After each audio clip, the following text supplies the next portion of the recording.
Torej, gospod Šarec, včeraj ste se sestali s gospodom Golobom. O čem je tekla beseda? Ste našli kakšne skupne točke? Ste prišli do kakšnega epiloga? Ja, z gospodom Golobom sva imela precej prijeten sestanek, moram reči.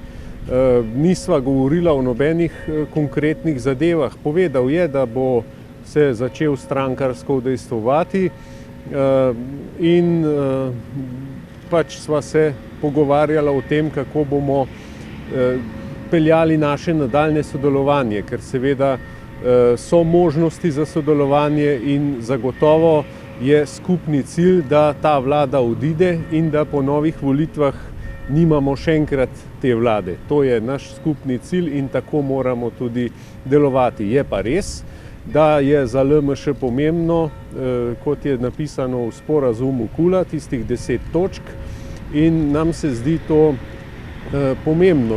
Kdor se strinja s temi točkami, s tistim je tudi potem lahko sodelovati.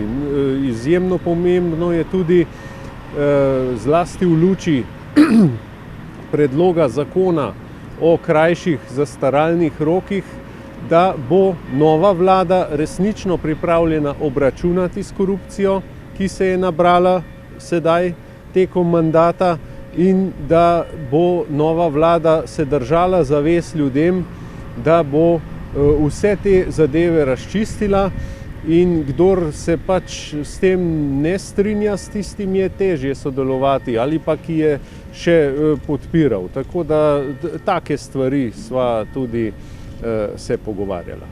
Pred dnevi ste dejali, bolje Šarec v roki kot Golob na strehi, tudi po včerajšnjem sestanku vztrajate pri tej izjavi? Ja, vedno je bolje tisto, kar že je, kot tisto, česar še ni. Ampak kot je znano, se bo to kmalu spremenilo. Gospod Golob bo ustanovil stranko oziroma se bo podal na to pot in takrat bomo formalno lahko tudi se potem pogovarjali o teh zadevah.